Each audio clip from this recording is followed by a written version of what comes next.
So hey viewers, if you are student of B.Ed second year or appearing student of CTET July 2024, then this video is for you. आज हम लोग जो है inclusive education के बारे में discuss करने वाले हैं, जो B.Ed सेकेंड ईयर की बुक है creating an inclusive education. Topic मैंने ऊपर मेंशन किए हुए हैं। सबसे पहले विशिष्ट बालकों और जो नॉर्मल बालक हैं उनके बारे में चर्चा करेंगे, यानी एक्सेप्शनल चिल्ड्रंस स्टूडेंट्स और नॉर्मल स्टूडेंट्स। सबसे पहले कौन से स्टूडेंट्स को हम एक्सेप्शनल कहेंगे, जो या तो पॉजिटिव वे में सबसे नॉर्मल बालकों से जो है विशिष्ट क्षमता रखते हो उनको एक्सेप्शनल कहेंगे, या फिर जो रिटार्डेड हो, मेंटली रिटार्डेड हो, शारीरिक रूप से उनमें कोई विकलांगता हो, दृष्टि दोष हो, दृष्टि बाधिता, श्रवण बाधिता हो, बोलने में प्रॉब्लम हो, या उसको विशिष्ट कहेंगे। यानी विशिष्ट का मतलब ये नहीं है कि नेगेटिव रूप से वो विशिष्ट होगा। जो है एक्सेप्शनल का मतलब पॉजिटिव भी है और नेगेटिव रूप से भी वो विशिष्ट हो सकता है। दोनों प्रकार से हो सकता है। पॉजिटिवली यानी कि वो बहुत ही ज़्यादा इंटेलिजेंट है, क्रिएटिव है और जो नॉर्मल बच्चों से अधिक जानने का जिज्ञासु है, तो वो विशिष्ट होगा। और नेगेटिव में कौन सा होगा?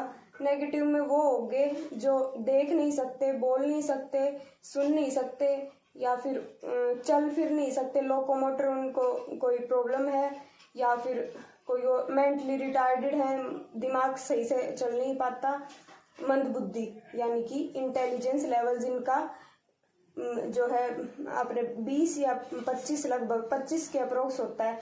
जो चिल्ड्रन सामान्य होते हैं उनका 90 से 110 IQ होता है, और 110 से अबव के जो बच्चे होते हैं वो या तो इंटेलिजेंट होते हैं या क्रिएटिव होते हैं, और उनसे नीचे वाले मंदबुद्धि नेगेटिव वाले। तो विशिष्ट बच्चों और सामान्य बच्चों के बारे में पढ़ेंगे। विशिष्ट बालक कौन है? यानी कि वो देखने से ही आपको, जो 50-60 बच्चे हैं उनमें देखने से ही आपको लगेगा कि ये बच्चा कुछ अलग है। या तो वो ज़्यादा पतला होगा, ज़्यादा मोटा होगा, या फिर उसको चलने फिरने में कोई दिक्कत होगी, या फिर देख नहीं पाएगा, अलग ही दिख जाएगा पूरे क्लासरूम में, या फिर वो बहुत ज़्यादा बोलता होगा। जरूरी नहीं है कि उसको कोई प्रॉब्लम ही हो, यानी कि वो कोई डिजीज हो उस बच्चे को, तो ही विशिष्ट कहेंगे। वो देखने से आपको लगेगा कि ये जो है बाकी बच्चों से नॉर्मल है, वो एबनॉर्मल भी हो सकता है, नेगेटिव वे में भी हो सकता है और पॉजिटिव वे में भी हो सकता है, तो वो होगा। और सामान्य बच्चे किसे कहेंगे? वो ज़्यादा जानने के कुछ इच्छुक नहीं होंगे, यानी कि जो मिल गया ठीक है, मतलब उसकी कोई मौलिकता यानी कि क्रिएटिविटी कोई ज़्यादा नहीं होगी। जितना पढ़ाया जा रहा है उतना समझ लेंगे, उतना कर देंगे, और बाकी कोई नहीं। और क्रिएटिव में और जो है एक्सेप्शनल बच्चे, वो कुछ और ज़्यादा जानने की इच्छुक होंगे। जैसे कोई मान लो एग्जाम्पल लेते हैं कि किसी बच्चे को आप 1 रोटी देते हो खाने के लिए, और उसको भूख है 3 रोटी की, तो वो उसका वो लेवल नहीं हुआ कि उसको जो है आत्मसंतुष्टि नहीं मिलेगी वो 1 रोटी खा के। ठीक है, तो विशिष्ट बच्चा भी वैसे ही है। उसको कम सामान्य बच्चों के साथ पढ़ाओगे तो सामान्य बच्चों के साथ वो बोरियत महसूस करेगा कि कैसे कि इनको जो पढ़ा रहा है वो तो मुझे पहले से ही आता है, मुझे कुछ क्रिएटिव करना है, कुछ और इससे कुछ ज्यादा, यानी उसको भूख है कुछ ज्यादा, यानी कि 3 रोटी की भूख मैंने बताई ना, उसको भूख है ज्यादा की, और पढ़ा कम रहे हैं। तो इसलिए वैसे ये ऐसा अभी तक किया नहीं गया है कि जो बच्चे हैं, जो विशिष्ट बच्चे हैं, उनके लिए अलग से स्कूल बनाए जाएं।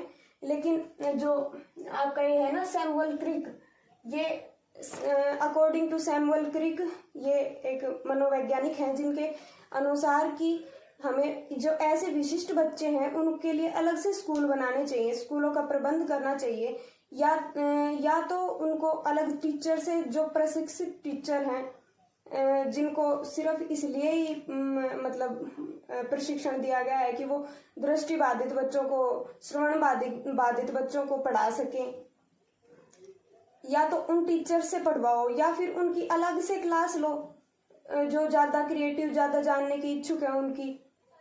लेकिन अभी तक उनको इंक्लूसिव एजुकेशन क्या कहती है, आपकी इंक्लूसिव एजुकेशन ये बोलती है कि सभी बच्चे, या तो वो मेंटली रिटार्डेड हैं या फिर देख नहीं सकते, बोल नहीं सकते, उनको सबको एक साथ मिलकर पढ़ाओ। वो उनका सामाजिकरण होगा, तभी वे ज्यादा सीख पाएंगे। वे इसलिए नहीं सीख पाएंगे, वे इसलिए सीख पाएंगे क्योंकि जितने ज्यादा अधिक बच्चों से, जितने ज्यादा अलग अलग बच्चों से इंटरेक्शन करेंगे, उससे उनका सामाजिकरण यानी कि सोशलाइजेशन होगा। वो सीखने में ज्यादा समर्थ होंगे और दूसरों को और खुद को अलग नहीं समझेंगे, अलग महसूस नहीं करेंगे, और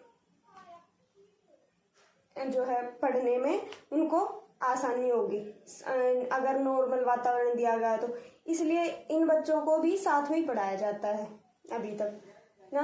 लेकिन जो एकदम ही नहीं देख सकते, उनको तो फिर अलग से पढ़ाया जाएगा, या तो ब्रेल लिपि का इस्तेमाल किया जाएगा। ब्रेल लिपि क्या होती है? ब्रेल लिपि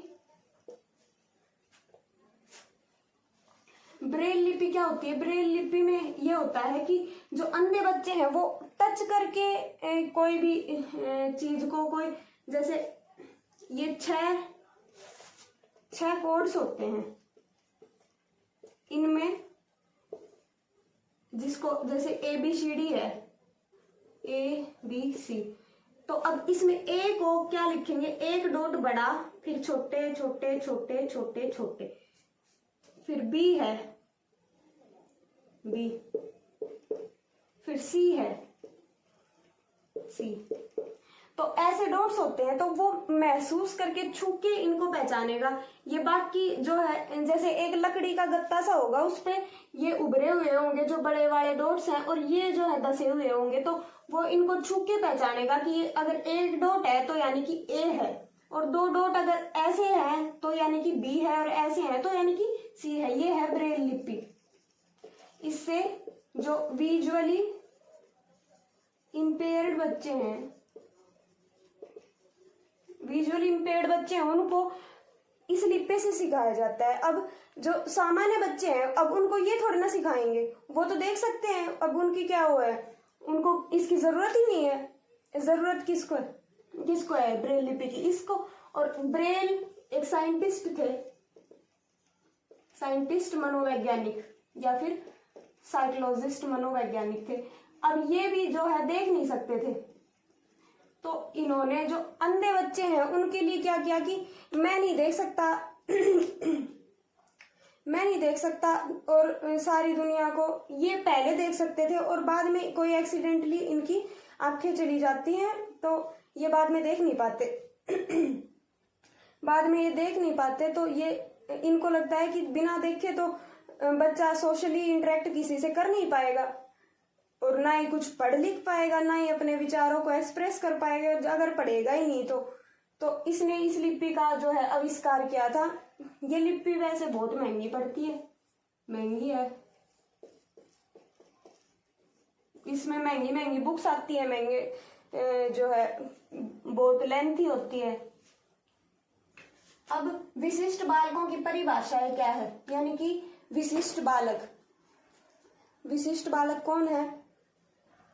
जो देखने से दूसरे जो सामान्य बच्चे हैं उनसे विशिष्ट यानी अलग व्यवहार करते हैं, उनके लक्षण अलग हैं, वो उनकी अचीवमेंट्स अलग हैं, वो क्रिएटिव हैं, वो गिफ्टेड हैं, या फिर वो मेंटली रिटार्डेड हैं, कोई भी पॉजिटिव नेगेटिव है, वो क्या है? विशिष्ट बच्चे हैं। अब according to Crow and Crow, यानी ये जो मनोवैज्ञानिक है, इसने क्या कहा था कि ये विशेष ध्यान का जो है अपनी ओर, सभी का ध्यान अपनी ओर केंद्रित करते हैं, सभी का ध्यान अपनी ओर केंद्रित करते हैं। ये बच्चे क्या है, खेलते हुए भी दिखेंगे तो अलग से ही दिखेंगे कि कोई बच्चा है जो बहुत ही तेज दौड़ रहा है, तो वो देखने से पता चल जाएगा कि कुछ ना कुछ तो क्रिएटिव है ये बच्चा, कि बाकी बच्चे तो पीछे रह जा रहे हैं और ये सबसे आगे आ रहा है। तो और अकॉर्डिंग टू सैमुअल क्रिक ने क्या कहा कि ये जो बच्चे हैं इनका विकास जो है वो प्रॉपर नहीं हो पा रहा है, सामान्य बच्चों के साथ इनका विकास प्रॉपर नहीं हो पा रहा है। तो इनके लिए क्या किया जाए, विशेष प्रबंध किए जाएं जिससे कि ये इनकी जो अटेन करने की क्षमता है, जो इनकी नॉर्मली अटेन कर सकते हैं, जो अचीव कर सकते हैं, उस तक ये आसानी से पहुंच पाए। इसलिए ये क्या कहते हैं, इनके लिए विशेष प्रबंध करो। तीसरा है according to habit and phones. ये क्या कहते हैं कि जरूरी नहीं है कि जो बच्चा दिमाग की रूप से या फिर शारीरिक रूप से ही अलग हो। कई बच्चों की क्षमताएं जो है, शारीरिक क्षमताएं वो भी ज्यादा हो सकती हैं। कोई बच्चा थोड़ा काम करेगा तो भी थक जाएगा, और कोई बच्चा है बहुत ही ज्यादा खेल कूद कर रहा है, बहुत ही ज्यादा काम भी कर रहा है, पढ़ भी रहा है, लेकिन वो थक नहीं रहा। तो ये वो बच्चे क्या हैं, एक्सेप्शन ही है, वो शारीरिक रूप से मतलब थक नहीं रहे, बहुत ज्यादा काम करने पर भी जैसे नॉर्मल बच्चा थक जा रहा है, तो वो भी क्या है, एक्सेप्शन, विशिष्ट बच्चे। और अकॉर्डिंग टू वेलिन के अनुसार क्या है कि 1000 बच्चे आप देखते हो स्कूल में, उनमें से जो है 50% यानी कि लगभग 500 बच्चे हैं जो आपको इंटेलिजेंट मिलेंगे लगभग, और उनमें 500 में से भी 10% ऐसे हैं जो क्रिएटिव हैं, या तो मानसिक या दिमाग की यानी कि बौद्धिक या फिर सामाजिक रूप से बाकी बच्चों से भिन्न है। या तो इनमें मानसिक रूप से कैसे भिन्न हो सकते हैं, या उनकी इंटेलिजेंस पावर पे बेस्ड है कि बहुत ज्यादा सीख पा रहे हैं, मंद बुद्धि है, क्रिएटिव है, गिफ्टेड है, इंटेलिजेंट है। बौद्धिक रूप से उनका हेरिडिटरी गुण ही ऐसे हैं कि वो हेरिडिटी की वजह से और एनवायरनमेंट में मिलने की वजह से ही उनकी जो है दिमाग ऑटोमेटिकली तेज हो गया है। अब ऐसे बच्चे कई बच्चे नॉर्मली देखेंगे जो बड़े, ये क्या कह सकते हैं कि रिच फैमिली के होते हैं, वो नॉर्मली इंग्लिश स्पीकिंग कोर्स बिना किए हुए ही इंग्लिश बोलना सीख लेते हैं, क्योंकि वो इन्वायरमेंट में ऐसे में रह रहे हैं कि उसके माता पिता बहुत अच्छे से बोल लेते हैं इंग्लिश, और उसको ज्यादा एफर्ट करने की जरूरत भी नहीं पड़ती कि ज्यादा एफर्ट करे और फिर वो इंग्लिश सीखे। जबकि सामाजिक स्तर पर जो है, जो पिछड़े हुए बच्चे हैं यानी कि जो झुग्गी झोपड़ियों में रहते हैं या फिर जो रोड साइड पर मिलते हैं, वो क्या, उनका सामाजिक, उनका वातावरण ही ऐसा है कि वो सीख ही नहीं पा रहे, उनको वो चीज मिल ही नहीं पा रही है, उसको वो एनवायरनमेंट ही नहीं मिल पा रहा है कि वो खुद की ग्रोथ कर सके। अब वो चाहे कितना भी इंटेलिजेंट हो, अगर उसको वातावरण वैसा नहीं मिलेगा तो वो क्या कर लेगा। उसका दिमाग बहुत अच्छे से बहुत अच्छा चल सकता है, उसका IQ बहुत अच्छा है, लेकिन उसको एनवायरनमेंट, उसको पढ़ने के लिए स्कूल में ही नहीं भेजेंगे तो वो क्या दिमाग लगाएगा, क्या क्रिएटिव बनेगा, क्या वैज्ञानिक, क्या डॉक्टर बनेगा। तो इसलिए जो एनवायरनमेंट है, एनवायरनमेंट और जो है हेरिडिटी, ये दो ऐसी चीजें हैं जो प्रभावित करती हैं इंसान को कि वो कैसा होगा, उसका दिमाग कैसा चलेगा, या फिर वो बहुत अच्छा करेगा अपने जीवन में या नहीं करेगा, है ना। दो ही चीजें ऐसी है। अब नॉर्मल और एक्सेप्शनल चिल्ड्रंस में जो है डिफरेंसेस क्या क्या है, नॉर्मल और exceptional children. Normal, exceptional children. Exceptional children. अब नॉर्मल चिल्ड्रन क्या होंगे, इनका पॉजिटिव दृष्टिकोण होगा और इनका पॉजिटिव और नेगेटिव दोनों। अब दोनों क्यों बोल रही हूँ, क्योंकि इसमें वो भी बच्चे आ जाएंगे जो क्रिएटिव है, जो इंटेलिजेंट है, और वो भी बच्चे आ जाएंगे जो जिनको मतलब सुनने में या फिर बोलने में, देखने में दिक्कत है, यानी कि स्पेशल जिनकी स्पेशल नीड्स हैं सीखने के लिए, वो बच्चे भी आ जाएंगे। दोनों आएंगे, क्रिएटिव या इंटेलिजेंट। अब ये जो है क्रिएटिव और इंटेलिजेंट एक नहीं है, ये आगे बढ़ेंगे कि ये चीज जो है एक नहीं है। क्रिएटिव इंटेलिजेंट होंगे या फिर वो मेंटली रिटार्डेड, मेंटली, फिजिकली और इमोशनली रिटार्डेड।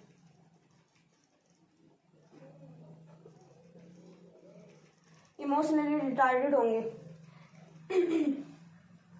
ये क्या होंगे, आशावादी होंगे, आशावादी। इनका पॉजिटिव दृष्टिकोण क्यों होगा, क्योंकि इनको सब कुछ मिला होगा एकदम। जो है इन बच्चों को क्या कह सकते हैं कि नॉर्मल बच्चे जो हैं उनको कोई दिक्कत नहीं है, देखने में, खाने पीने, इनको सब कुछ मिल रहा है। और इनको या तो इनको कुछ मिल नहीं रहा है, देखो मिल नहीं रहा है का मतलब है या तो ये आर्थिक रूप से पिछड़े हुए हैं या फिर ये दिमाग के रूप से बहुत ही ज्यादा इंटेलिजेंट है। और आशावादी, पॉजिटिव दृष्टिकोण, क्योंकि सब कुछ, वो क्या बात है कि जैसा खाना वैसा दिमाग चलेगा, है ना, ये बात है। तो ये इसलिए आशावादी होंगे। ये निराशावादी भी होंगे और बहुत ही आशावादी और क्या होंगे, इनके विचार क्या होंगे, मौलिक होंगे। बाकी बच्चों से अलग ही सोचेंगे। कई बार देखा होगा क्लासरूम्स में कि कोई ऐसे बच्चे भी मिलते हैं कि बाकी 50 बच्चे अलग ही बोल रहे हैं और वो एक बच्चा अलग बोलेगा कि नहीं मैम ऐसा नहीं होगा, ये ऐसा होगा।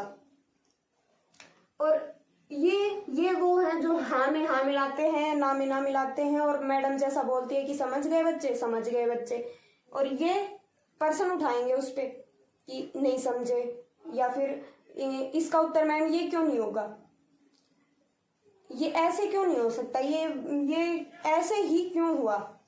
तो वो बच्चे क्रिएटिव होते हैं, है ना।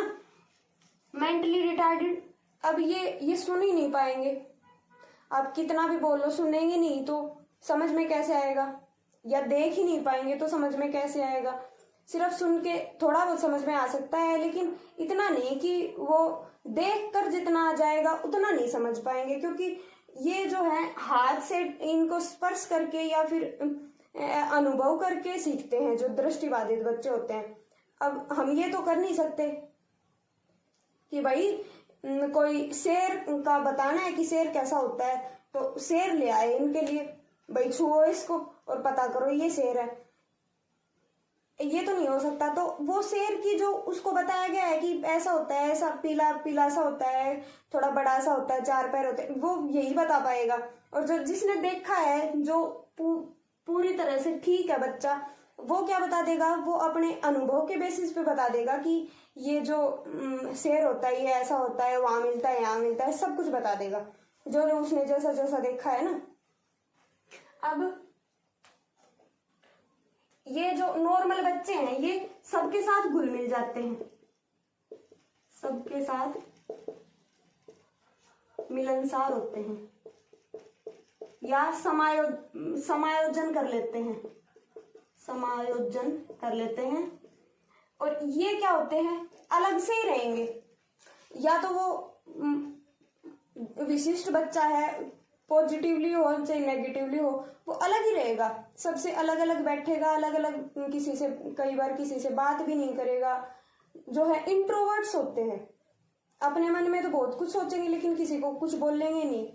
और और जो वैसे ही जो डिसेबल बच्चे हैं उनको तो वैसे ही जो अपना समाज है वो उनका बहिष्कार कर देता है कि भाई इसे तो दिखता नहीं है, चश्मिश है ना, या फिर जिसे बिल्कुल नहीं दिखता उसके प्रति ऐसे दया भाव दिखाएंगे जैसे कि कोई इस पे एहसान कर दिया हो। उसको ऐसा नहीं समझेंगे कि ये भी हमारे जैसा ही है, उसको ऐसा अनुभव नहीं करवाएंगे कि ये हमारे जैसा है, जबकि ये करवाना चाहिए, जबकि ऐसा करवाना चाहिए। टीचर्स को स्टूडेंट्स को ये करने के लिए प्रोत्साहित करना चाहिए कि भाई इनको अलग महसूस ना हो, ये भी हमारे जैसे ही नॉर्मल है, इनको कोई दिक्कत परेशानी है नहीं ऐसी।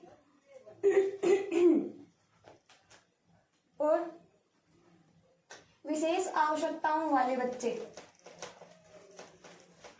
यानी कि इनकी नीड्स अलग हैं, child with special needs, child with special needs, child with special needs. अब वो स्पेशल नीड्स कैसी कैसी कितने कितने प्रकार की हो सकती हैं, या तो शारीरिक रूप से, या तो वो सुन नहीं पाएगा, बोल नहीं पाएगा, या फिर देख नहीं पाएगा, शारीरिक रूप से होगी, या फिर मानसिक रूप से होगी, कम समझेगा, बहुत ज्यादा समझेगा, या फिर कुछ भी नहीं समझेगा, खुद का खाना पीना ही नहीं खा पाएगा। कई बच्चे ऐसे भी होते हैं जो बहुत कुछ समझाने के बाद भी उनको कुछ समझ में नहीं आता, कुछ नहीं बोलते और बस अपने ही धुन में ऐसे बैठे रहते हैं, ज्यादा कुछ क्रिएटिविटी दिखाते नहीं है।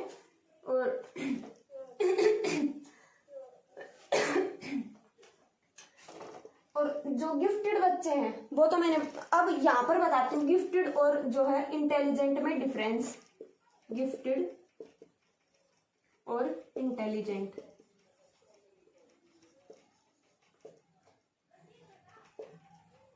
गिफ्टेड और इंटेलिजेंट में क्या फर्क है?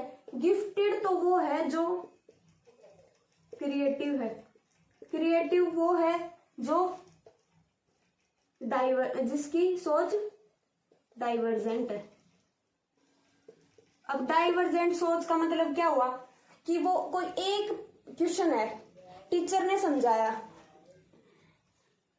उसने समझ लिया, अब वो उसी क्वेश्चन का किसी अलग तरीके से उसका आंसर निकाल रहा है, अलग अलग तरीके से निकाल रहा है कि ये ऐसे हो, जैसे भी ऐसे भी हो सकता है, ये ऐसे भी हो सकता है, यानी कि वैज्ञानिक सोच है, कुछ नया करने की इच्छा है, वो गिफ्टेड है। यानी कि डाइवर्जेंट सोच है, यानी एक क्वेश्चन का के दो से अधिक या फिर कई तरीकों से उसका सॉल्यूशन कर देगा। और इंटेलिजेंट क्या होते हैं कि टीचर ने जो बताया बिल्कुल समझ गए, एज इट इज कर देंगे, बिल्कुल उसका सॉल्यूशन वैसे निकाल देंगे, आंसर निकाल देंगे, ठीक है। तो इनकी सोच क्या है? डाइवर्जेंट है, कन्वर्जेंट है, सॉरी कन्वर्जेंट है, यानी कि एक उत्तर निकाल पाएंगे, जैसा बता दिया वैसा कर देंगे। क्रिएटिव कोई नहीं होंगे, क्रिएटिव तो वही है जो कुछ नया कर रहा है, कुछ जैसे कोई थ्योरी है, कोई साइंस की थ्योरी है, अब टीचर ने बता दिया कि ये ऐसे ऐसे है और इस साइंटिस्ट ने ऐसे इसका पता लगाया। अब ये क्या करेंगे कि उस थ्योरी को पर क्वेश्चन करेंगे कि ये ऐसे ही क्यों हुआ, ये ऐसे भी तो हो सकता है, करके भी दिखा देंगे कई बार कि ये ऐसे भी हो सकता है। तो ये गिफ्टेड होंगे, ये इंटेलिजेंट होंगे। गिफ्टेड बच्चे, इनका भी आईक्यू लेवल क्या होगा? अबाउ 120 होगा, अबाउ 120 क्या होगा? इनका आईक्यू होगा, इनका भी आईक्यू लगभग 120 से अबाउ ही होगा।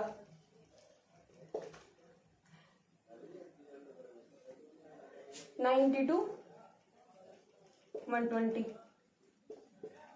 और इनका 120 से अबाउ हो सकता है, कम भी हो सकता है, कई बार 120 से फ्लेक्सिबिलिटी दे देते हैं कि 100 भी दे देंगे।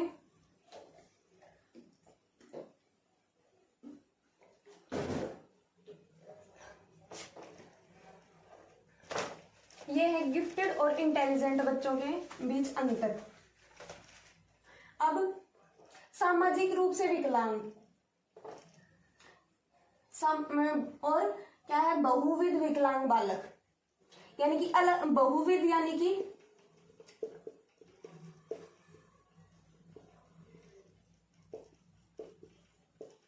बहुविध विकलांग बालक, यानी कि एक बच्चा है जिसको दिखाई भी नहीं देता और वो चल फिर भी नहीं सकता, यानी कि उसको दो दो प्रॉब्लम एक साथ हो गई हैं। चल फिर तो वैसे नहीं पाएगा और देख भी नहीं पाता, अब वो कैसे पढ़ेगा? वो तो एक ही जगह बैठकर सिर्फ सुन के ही पढ़ सकता है। ये है बहुविध विकलांगता। और सामाजिक रूप से विकलांग, सामाजिक रूप से विकलांग यानी कि ये मैंने बता ही दिया कि इन्वायरमेंट जो है वो अफेक्ट करता है इन बच्चों को, उनको स्कूल ही नहीं भेजा जाता, पढ़ेंगे कैसे? स्कूल नहीं भेजा जाता, स्कूल ही नहीं जाते। या फिर ऐसे वर्ग समूह से आते हैं, वो मूवी देखी होगी ना, गंगूबाई काठियावाड़ी, उनको एडमिशन लेने में इतनी प्रॉब्लम होती है कि एडमिशन लेने में, यानी कि बहुत कुछ कर लिया, बहुत कुछ जीत लिया, ऐसा लगता है। एडमिशन लेने में अगर इतनी प्रॉब्लम होगी तो बच्चे पढ़ेंगे कैसे? उनको अलग नजर से देखा जाएगा, पूरे स्कूल में अलग से ही जो है पता लगेगा कि ये बच्चे ज़्यादा अच्छे नहीं हैं, मतलब अच्छी सोसाइटी से नहीं आते, तो उनको अलग नज़र से देखा जाएगा। पढ़ तो कैसे ही पाएंगे? उनका जो है जो सेल्फ कॉन्फिडेंस है, जो पढ़ने में जो अहम भूमिका निभाता है, अब वो भी कम हो जाएगा, पढ़ तो पाएंगे ही नहीं। मानसिक रूप से पिछड़े बच्चों की पहचान, पहचान क्या क्या है जो मानसिक रूप से बच्चे पिछड़ गए हैं? वो एक सेकेंड,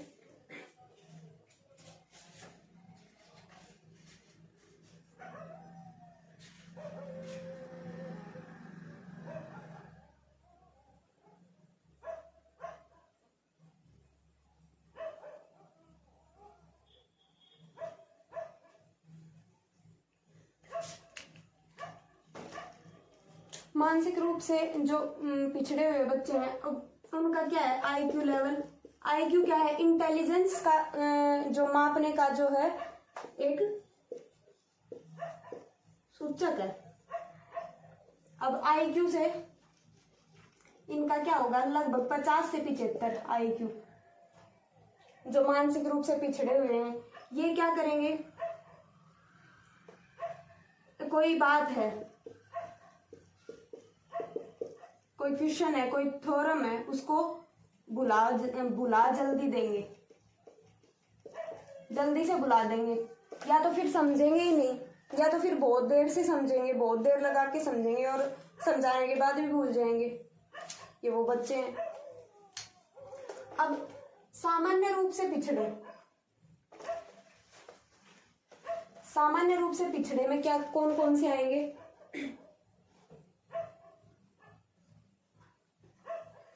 अब सामान्य रूप से पिछड़े वो बच्चे हैं जिनको सिखाया तो जा सकता है, मंद बुद्धि तो नहीं है।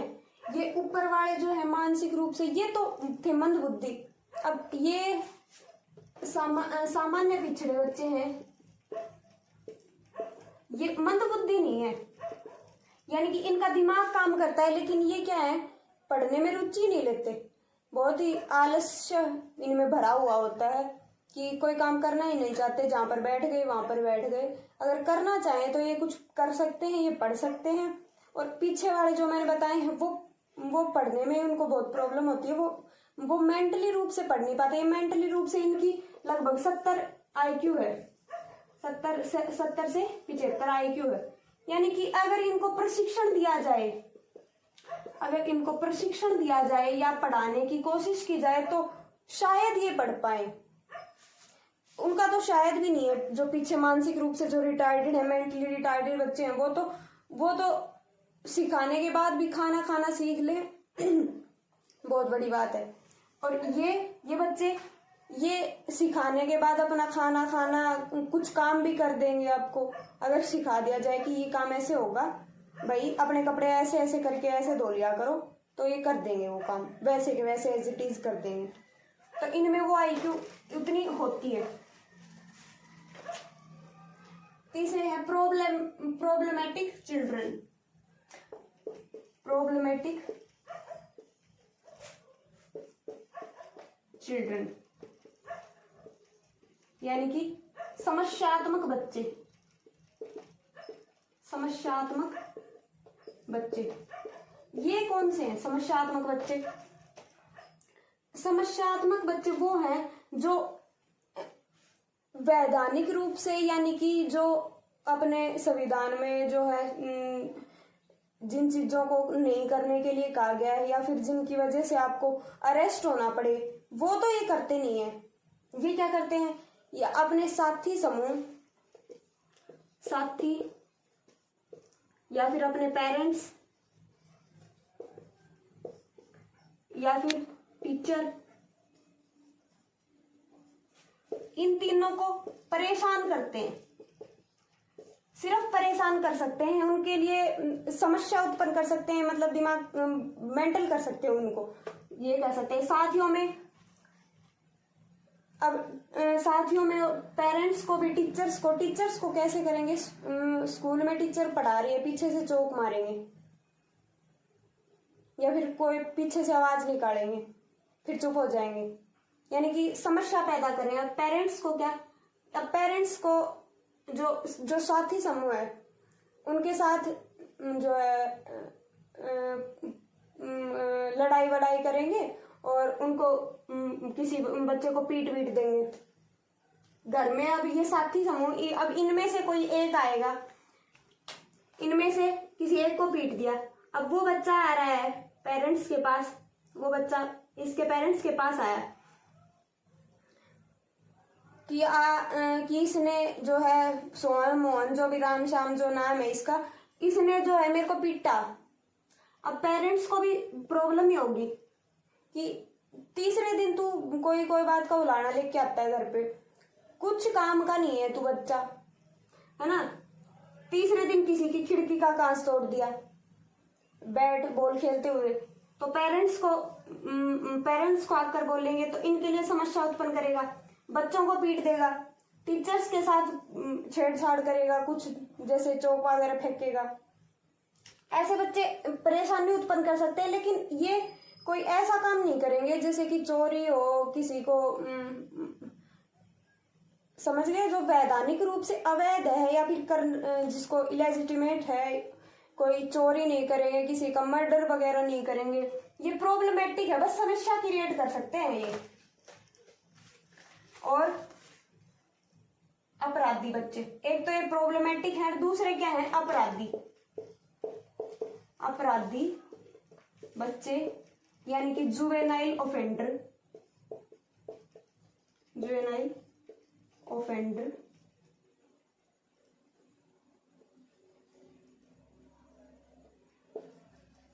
चिल्ड्रन। अब ये क्या करेंगे? या तो चोरी करेंगे या फिर किसी का मर्डर कर देंगे, मतलब पूरे दिन इनके दिमाग में यही चलता रहता होगा कि किसको मारना है, किसके साथ क्या करना है, किसका क्या चुराना है ना। और इनसे पुलिस का कोई लेना देना नहीं होता, लेकिन इन बच्चों को, जो अपराधी बच्चे हैं, इनको कई बार पुलिस भी पकड़ के ले जाती है। और क्योंकि ये 18 साल के नहीं होते और हम स्कूली शिक्षा पढ़ रहे हैं, 18 साल से कम होते हैं, तो इनको बाल सुधार गृह में भेजा जाता है ताकि ये सुधर जाएं, सुधर पाए, अपने ऊपर कोई सुधार कर लें, अपने में अपने विचारों को सुधार कर ले। या तो ऐसा हो सकता है कि इनका एनवायरनमेंट इनको ऐसा मिला हो कि ये ऐसे एनवायरनमेंट को देखकर ही ऐसे बन गए हो, इनके पापा मतलब पेरेंट्स ऐसा कुछ काम करते हो, किसी का मर्डर वर्डर करते हो, कोई गुंडा वगैरह हो, तो इनको शुरू से देखने को ही वो सब मिला है, तो ये भी वो वही करेंगे। फिर जैसा देखेंगे बच्चे तो उसका ही जो है अनुकरण करेंगे, है ना। तो ये इनको क्या है, पुलिस पकड़ के ले जाती है। ये वैधानिक रूप से गलत है, वैधानिक रूप से। अब जो है ये बच्चे, जो प्रॉब्लमेटिक बच्चे हैं, वो कभी भी अपराधी नहीं होते, और अपराधी जो बच्चे हैं वो प्रॉब्लमेटिक हो सकते हैं। अब ये अपराधी बच्चे हैं, ये स्कूल में भी कुछ कर सकते हैं, टीचर्स के साथ भी कुछ कर सकते हैं, लेकिन जो प्रॉब्लमेटिक बच्चे हैं वो कभी भी, मतलब हो सकते हैं वैसे तो, लेकिन अकॉर्डिंग टू बुक और थ्योरीज कि ये बच्चे, इनमें वो गुण नहीं होते जो एक अपराधी बच्चे में होते हैं। अब वंचित बच्चे, पिछड़े हुए बच्चे, ये मैंने पहले ही बता दिया है कि उनको उचित शिक्षा ही नहीं मिली है, उनको एजुकेशन ही उतनी पर्याप्त नहीं मिली है कि वे खुद का विकास कर सके, वो होते हैं वंचित बच्चे। अब है दृष्टिबाधित, जो मैंने शारीरिक रूप से विकलांग बताए थे ना, शारीरिक रूप से विकलांग। अब उनमें क्या है, सबसे पहले है दृष्टिबाधित,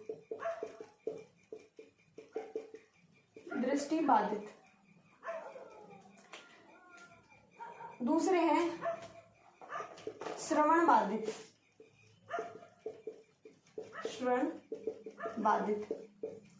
तीसरे क्या है, शारीरिक दोष है। अब ये शारीरिक दोष या तो माइल्ड हो सकता है यानी कि कम हो सकता है, या फिर सीवियर हो सकता है, यानी कि ज्यादा हो सकता है और ये कम हो सकता है। शारीरिक रूप से दोष, तो सबसे पहले दृष्टिबाधित दोष पढ़ेंगे।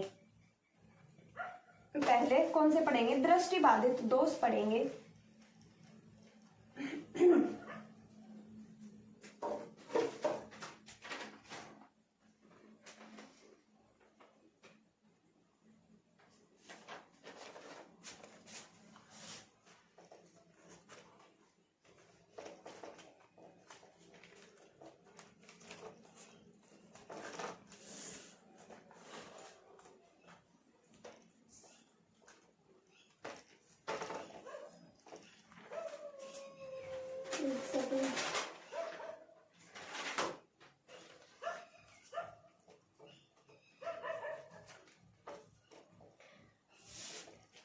बौद्धिक दृष्टि से विशेष, जो मैंने बुद्धि के अकॉर्डिंग बताए थे ना, एक बार वो फिर से देख लो।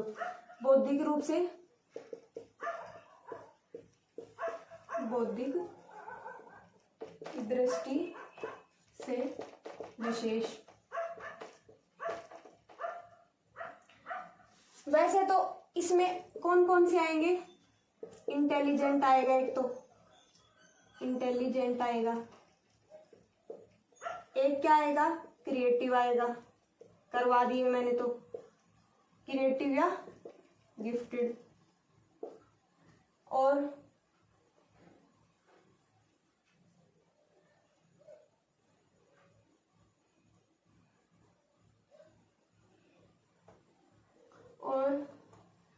Learning disable.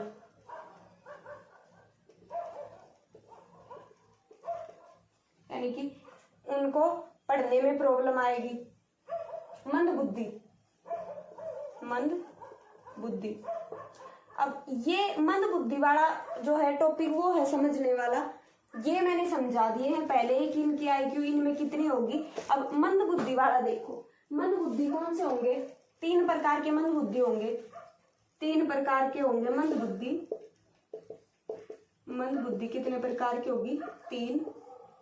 एक तो क्या होंगे, मोरॉन्स यानी कि मूर्ख, मूर्ख। एक क्या होंगे, यानी ये क्या है, मूर्ख, और एक क्या है, मूड। एक है जड़ बुद्धि, एक मूड और मूर्ख। ठीक है, मोरॉन्स मूर्ख, और ये जड़ इडियट, और ये मोरॉन। मूड जो है वो माइल्ड में उनको थोड़ा बहुत सिखा सकते हैं, माइल्ड। ये इनकी अब जो इडियट हैं उनकी बुद्धि कितनी होगी, 0 से 25 होगी। IQ इनका क्या होगा, 0 से 25 होगा। अब जो मूर्ख हैं और जो मूड हैं, उनमें मूड में 25 और 25 से 51, और मूर्ख में कितना होंगे, 51 से 70, 51 से 70 या 75 के अप्रोक्स होगा। अब इनमें फर्क समझो, फर्क क्या है इनमें। जड़ बुद्धि क्या है, ऐसे बच्चे हैं जिनको खाना खिलाने में भी दूसरे की सहायता की जरूरत पड़ेगी, वो खाना भी खुद का खुद नहीं खा पाएंगे। नहाना और बाकी काम एक्सटर्नल तो अलग है। और मूड बच्चे क्या हैं? मूड बच्चे कि हम इनको कोई प्रशिक्षण दे, कोई ट्रेनिंग दे, ट्रेंड करे तो ये अपना खाना खा लेंगे खुद से, ज्यादा कुछ नहीं कर पाएंगे, खाना खा सकते हैं। और ये मूर्ख जो है, ये बच्चे मोरॉन्स, ये क्या है, खाना भी खा लेंगे और थोड़ा बहुत काम भी कर देंगे, इनको जो सिखाया गया हो। और अगर कोई विशिष्ट प्रशिक्षण दिया जाए तो ये सामान्य बच्चों में रह सकते हैं, घुल मिल सकते हैं। इनका सोशलाइजेशन अगर अच्छे से हो गया हो, इनको अच्छा इन्वायरमेंट मिल गया हो, तो ये कुछ कुछ थोड़ा बहुत अपने जीवन निर्वाह का कुछ कर भी पाएंगे, है ना। तो ये है 3 प्रकार के बुद्धि, इंटेलिजेंस। और अब क्या है, सामाजिक रूप से विशिष्ट, बाल अपराधी और समस्यात्मक बच्चे।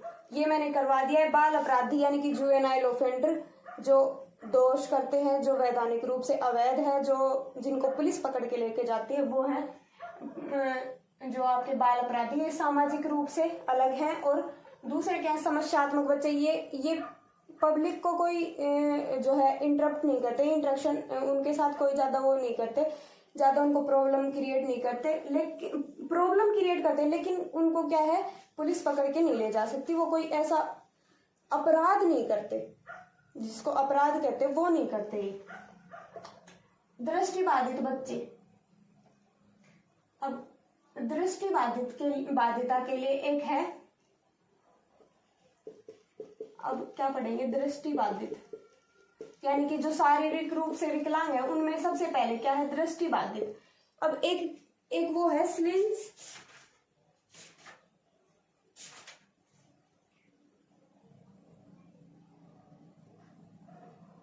क्या है, स्नेलन चार्ट।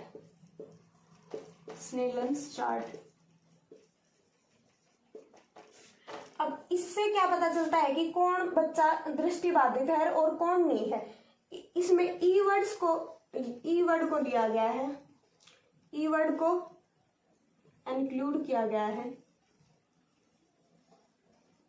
यानी शामिल किया गया है। ई वर्ड को जो है 20 फुट की दूरी पर किसी बच्चे को दिखाएंगे। अगर वो नहीं देख पाता 20 फुट की दूरी पर, तो उसको पूर्ण रूप से अंधा करेंगे, अंधा करार। यानी कि 100 फीट इतनी सी दूरी में कोई बच्चा अपनी उंगलियां नहीं गिन पा रहा है, तो वो क्या है, अंधा है, पूर्ण रूप से अंधा है, पार्शियली अंधा नहीं है। पार्शियली अंधा यानी आंशिक रूप से अंधा किसको कहेंगे, जो 200 मीटर या उसके दायरे की चीजों को, या फिर 20 मीटर लगभग देख पाए, देख सकता है। वो अगर पास कर दिया जाए कोई चीज को तो वो देख सकता है। वो 200 फुट पर नहीं देख पाएगा, लेकिन पास अगर 20 फीट पे कर दिया जाए तो वो देख लेगा। तो ये 20/200 फुट, ये क्या दिया गया है कि 200 फुट में से अगर वो 20 फुट पर देख पा रहा है तो वो पार्शियली रूप से अंधा है। अगर वो 20 फुट पर भी नहीं देख पा रहा है तो वो क्या है, पूर्ण रूप से अंधा है। उसको अंधे की कैटेगरी में डालेंगे, उसको ब्रेल लिपि सिखा सकते हैं, फिर उसको और कुछ नहीं जो है किया जा सकता। अब दृष्टि बाध्यता के कारण क्या क्या हो सकते हैं, यानी कि कोई बच्चा अंधा है तो वो क्या कितने रूप से हो सकता है, दृष्टि बाध्यता कितने रूप से हो सकती है। या तो वो हेरिडिटी से होगी, यानी कि आनुवांशिकता, आनुवांशिक होगी, या फिर कोई एक्सीडेंट हुआ होगा, या फिर कोई अटैक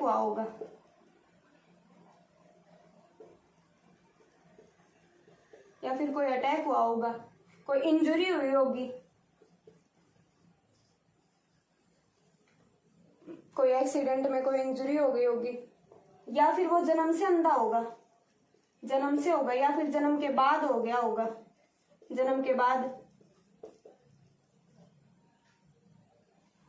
या उसको कोई संक्रामक रोग होगा, संक्रामक रोग होगा, यानी कि उसको प्रॉब्लम होगी कोई स्किन से रिलेटेड, जो जैसे कि धूल मिट्टी से उसको रिएक्शन होती है और वो आंखों में होती है, तो आंखों में खुजली होती है, तो ज्यादा टाइम से ऐसे कांच वगैरह के काम में या फिर कारखानों में रहने से दृष्टि दोष हो सकता है। या फिर रतौंधी है, उसको दिन में देख सकता है, रात में नहीं देख सकता, दिन में देख सकता है।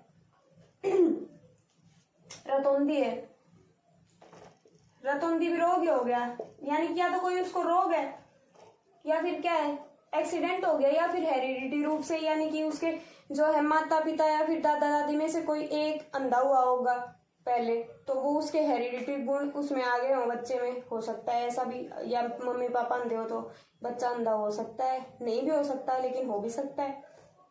और इंजुरी से हो सकता है, जन्म के समय से भी हो सकता है। अब बच्चों को आने वाली क्या क्या समस्याएं हैं, बच्चों को क्या क्या समस्याएं आ सकती हैं इसमें। जो दृष्टिबाधित है, जो देखने में प्रॉब्लम है, उसको क्या क्या समस्याएं आएगी, वो जो अपना रेगुलर जो काम है वो भी अच्छे से नहीं कर पाएगा, क्योंकि उसको देखने में दिक्कत है। डेली डेली हॉस्पिटल्स के चक्कर लगा के महीने 2 महीने में हॉस्पिटल के चक्कर लगाएगा, और उससे उसका जो नॉर्मल लाइफ अफेक्ट होगी। और वो सामान्य बच्चों जैसा खुद को फील नहीं करेगा, जैसे सामान्य बच्चे खेल कूद सकते हैं वैसा कर नहीं पाएगा, ज्यादा सोशल नहीं हो पाएगा, क्योंकि ऐसे बच्चों को अलग ही समझते हैं सब कि अंधा है। या तो उस पर कोई दया भाव दिखाएंगे, दया करेंगे कि अंधा है यार, इसको थोड़ा छोड़ दो, थोड़े आगे तक छोड़ाओ इसको, है ना। या फिर उसका मजाक बनाएंगे, या तो पार्शली जो है इम्पेयर्ड है तो उसको चश्मिश कहेंगे, है 4 आंखों वाला कहेंगे, तो उसका मजाक उड़ाएंगे, और चंपू इधर आ ये बोलेंगे, है ना। तो दृष्टिबाधित बच्चों के लिए ये समस्याएं आती हैं। और उसके लिए क्या है, आंशिक रूप से अंधे बालकों की शिक्षा। अब जो बिल्कुल ही अंधे हैं उनको तो उनके लिए तो अलग से जब ब्रेल लिपि का यूज होगा। और जो पार्शियली अंधे हैं, यानी कि कुछ देख सकते हैं, कुछ % देख सकते हैं, उनको पास से दिखा दो, उसको सब कुछ दिखाई देगा। उसको जो है दूरदृष्टि दोष हो सकता है, निकट दृष्टि दोष हो सकता है, लेकिन वो देख पाएगा। दूर दृष्टि दोष में वो निकट की वस्तुएं चीजें नहीं देख पाएगा, और निकट दृष्टि दोष में वो दूर की चीजें नहीं देख पाएगा। तो आंशिक रूप से अंधे बालकों की शिक्षा। अब शिक्षा में क्या क्या चीजें उसके फेवर में करें कि वो अच्छे से पढ़ पाए। तो पहला है बुक्स का जो नॉर्मल फॉन्ट साइज है, जो सामान्य बच्चे पढ़ते हैं उससे अधिक उनका फॉन्ट साइज अगर करवा दिया जाए और उनको उसी स्कूल में पढ़ाया जाए जिसमें सामान्य बच्चे पढ़ते हैं, नॉर्मल बच्चे पढ़ते हैं, तो वो क्या हो जाएगा,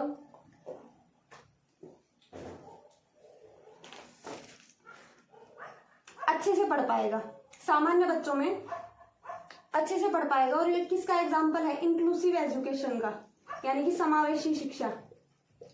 समावेशी शिक्षा क्या कहती है कि सभी बच्चे, वो चाहे देख नहीं सकते, बोल नहीं सकते, उनको सभी को एक साथ पढ़ाओ ताकि वो खुद को समाज से अलग ना समझे कि भाई हम तो अलग हैं, हम तो क्या ही करेंगे, हम तो क्या ही पढ़ेंगे, हम तो क्या ही कर सकते हैं, वो ऐसा ना समझे। वो उनमें भी ऐसी भावना, उनको प्रेरित किया जाए, उनको मोटिवेट किया जाए कि नहीं तुम लोग कर सकते हो और तुम लोग भी बाकी बच्चों जैसे हो। जैसे कि उसका जो है सतयुग में वो क्या है, श्रवण, हाँ श्रवण का एग्जाम्पल दे सकते हो, ऐसे उसको मोटिवेट कर सकते हो, बुक्स का फॉन्ट साइज बढ़ा सकते हो, या फिर जो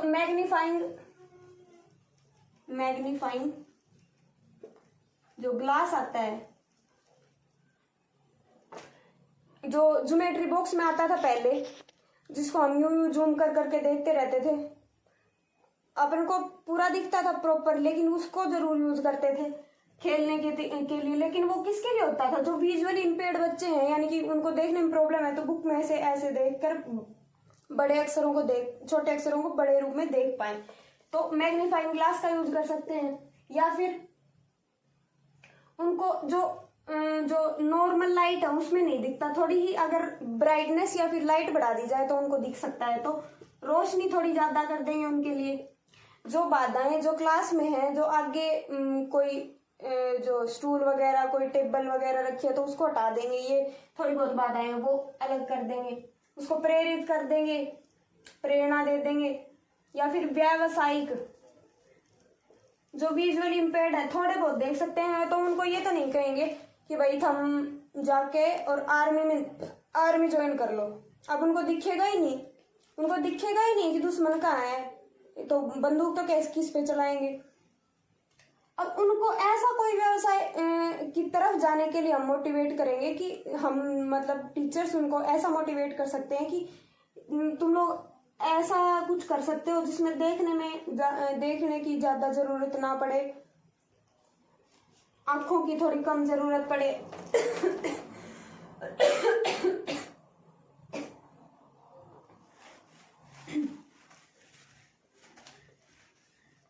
जो है फॉरेन कंट्रीज जो है, जो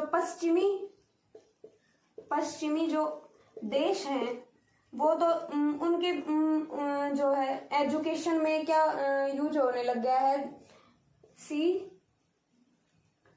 सीसीटीवी, यानी कि अब सीसीटीवी से क्या होता है कि छोटे ऐसे पर्सनल टीवी होने लग गए कि अब सीसीटीवी से कोई फुटेज कैप्चर की, कोई चीज का स्क्रीनशॉट जो उसको पढ़ना है वो उसका स्क्रीनशॉट लिया और उसको अपने टीवी में बड़े अक्षरों में जो है फॉन्ट साइज इंक्रीज करके और जो है बोल्ड अक्षरों में उनको यहाँ पर देख लेगा और पढ़ पाएगा, क्योंकि उसको पतले अक्षर छोटे फॉन्ट साइज के ही तो नहीं दिखते, बड़े अक्षर तो वो देख सकता है आसानी से, तो क्या कर लेगा, बड़ा कर लेगा। हमारे देश में एक्चुअली ये टेक्निक्स है नहीं अभी अवेलेबल। और क्या कर सकते हैं, दृष्टिबाधित या असमर्थ बच्चों का वर्णन करने के तरीके। अब कैसे बता सकते हैं कि बच्चे दृष्टिबाधित है, यानी कि उनको देखने में प्रॉब्लम है। अब स्नेल्स चार्ट तो क्या कहता है, स्नेल्स चार्ट क्या कहता है कि भाई जिस बच्चे को 20 या 200 फुट में 20 पर जिसको दिखता है, 20 फुट पे जिसको दिखता है वो क्या है, अंधा है। और ये क्या कहते हैं, शैक्षिक यानी कि टीचर्स क्या कहते हैं कि नहीं भाई इनको पढ़ाया जा सकता है, जिनको 20 फुट पर दिखता है 20 फुट पर दिखता है, इनको समावेशी शिक्षा यानी कि सभी बच्चों के साथ, सामान्य बच्चों के साथ शिक्षा दी जा सकती है, क्योंकि इनको पास से दिख जाता है, दूर से नहीं दिखता, पास से तो दिखता है, तो इनके लिए फॉन्ट साइज इंक्रीज कर देंगे, है ना। तो ये दो अलग अलग मत है। एक तो स्नेल्स चार्ट है, वो क्या कहता है कि ये अंधे हैं, इनको नहीं, ये नहीं पढ़ सकते, विजुअली इम्पेयर्ड है ये, और ये पढ़ाए जैसे जो है सामान्य बच्चों के साथ नहीं पढ़ाए जा सकते, मेन पॉइंट ये है। और ये क्या कहता है कि इन्हें सामान्य बच्चों के साथ पढ़ाया जा सकता है। दृष्टिबाधित बच्चों की विशेषताएं। अब दृष्टिबाधित बच्चे जो है वो सुनकर ही लैंग्वेज भाषा कैसे प्रभावित होती है दृष्टिबाधित बच्चों की। अब जिन बच्चों को दिखता नहीं है वो उनके सेंसेस बहुत अच्छे से वर्क करते हैं। जैसे कई बच्चे आपने देखा होगा जिनको दिखता नहीं है, वो कोई भी उसके पास जाएगा तो कोई भी, जैसे अकेला बैठा है कोई बच्चा, उसे दिखता नहीं है, लेकिन उसके बाकी सेंसरी ऑर्गन्स, सूंघने वाले कान, ये बहुत अच्छे से काम करते हैं, वेरी फास्ट। और जैसे कि कोई बच्चा है वो बैठा है रूम में और आपने बिना पैरों की आवाज किए उसके पास जाते हो तो उसको सुन जाता है, थोड़ा सा सुना ही दे जाता है कि कौन है भाई, है ना। यानी कि उसके बाकी सारे सेंसरी ऑर्गन बहुत अच्छे से वर्क करते हैं, जो नॉर्मल बच्चों के भी नहीं करते। सांप को ही देखा होगा, देखा तो नहीं होगा। बाकी सांप के जो है आंखें नहीं होती, कान होते हैं, और वो क्या कहता है, क्या कहा जाता है, चक्षुश्रवा कहा जाता है उसको कि ये कानों से जो है सुनता है, कानों से सुनता है। और वो फिर भी उसके पास जाने से ही उसके सेंसरी ऑर्गन इतने एक्टिवेट हो जाते हैं कि वो दूर चला जाता है, आपके पास नहीं आएगा कभी भी। तो उनकी भाषा का विकास बहुत अच्छे से होता है, पॉजिटिव। ये तो उसकी विशेषता है कि पॉजिटिवली कि बहुत अच्छे से खुद को एक्सप्रेस कर पाएगा, क्योंकि उसके पास सिर्फ एक ही तरीका है, भाषा, जिसके माध्यम से वो अपने विचारों को अभिव्यक्त कर सकता है। संप्रेषण का एक ही माध्यम है उसके पास, लैंग्वेज। दूसरे बच्चे, सामान्य बच्चे देखकर भी बता सकते हैं, उनको देखकर चीजें याद रह जाती। ये देखकर चीजें क्योंकि इनको नहीं याद रहती, इनके अनुभव बहुत कम होते हैं।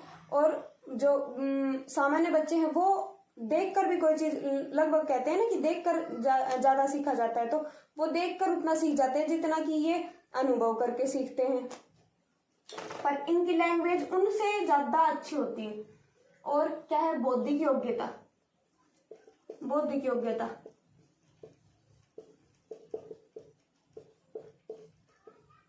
अब बौद्धिक योग्यता में क्या है,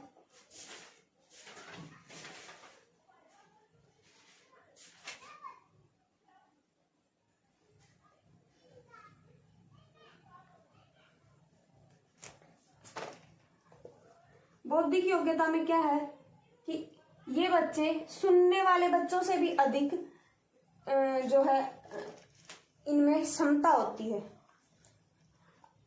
जो बच्चा सुन नहीं सकता वो देख सकता है, लेकिन अब कोई बच्चा देख पा रहा है, सब कुछ देख रहा है, लेकिन उसको पता ही नहीं है कि कोई उसको क्या बोल रहा है। किसी ने उससे कुछ कहा, कुछ पूछा कि भाई क्या नाम है, अब उसको सुना ही नहीं दिया, रिएक्ट क्या करेगा। अब ये जो बच्चे हैं दृष्टिबाधित, इनकी बौद्धिक क्षमता उनसे अधिक होती है जो सुनने वाले बच्चे हैं उनसे, जिनको नहीं सुनता उनसे। क्यों? क्योंकि ये सुन सकते हैं, इनके पास भाषा है, लैंग्वेज है, थॉट्स हैं। दृष्टि तो नहीं है, और उनके पास दृष्टि है लेकिन क्या है, थॉट्स नहीं है। एक भी उन्होंने कोई वर्ड ही अपनी जिंदगी में नहीं सुना, कोई कुछ भी नहीं सुना कि कोई क्या बोल रहा है, किसे भाषा कहते हैं। उसने सिर्फ देखा है सब कुछ कि ये ऐसे ऐसे हैं, ये आदमी हैं। उनको तो ये भी नहीं पता कि ये क्या है क्या नहीं है, क्या नाम है क्या नहीं है इनका, क्योंकि कुछ बोल रहे हैं उनको सुना ही नहीं दे रहा है। सीवियर जो है उनको हियरिंग की प्रॉब्लम है। तो उनसे तो कम से कम ये बच्चे अच्छे होते हैं, ये बौद्धिक क्षमता उनसे अधिक होती है। शैक्षणिक उपलब्धि, कई बार वो हेलन केलर वाली है जो एक जो है लेखिका थी, हेलन केलर, उसको दिखाई नहीं देता था लेकिन वो अच्छी पोइट थी। बहुत कई जो ऐसी चीजें हैं जिनमें बहुत अच्छा कर जाते हैं वो देखता नहीं है लेकिन उनको। और सामाजिक और कार्य समायोजन, कई बार जिसको दिखता नहीं है वो अपनी चीजों को ऐसे एकदम प्रॉपर रखेंगे कि प्रॉपर एडजस्ट करके रखेंगे, समायोजन करके रखेंगे कि ये चीज उसको वहीं पे मिलेगी, क्योंकि उसको तो दिखता नहीं है। वो सिर्फ उसको अपने हाथ रखेगा कि ये यहाँ पर मिलेगी, मुझे 4 कदम चलना है और फिर ये आएगा फिर ये आएगा। तो ये है। अब हियरिंग इम्पेयर्ड स्टूडेंट्स के बारे में नेक्स्ट वीडियो में बात करेंगे। If you like the video then comment, only comment positive. Thanks for watching.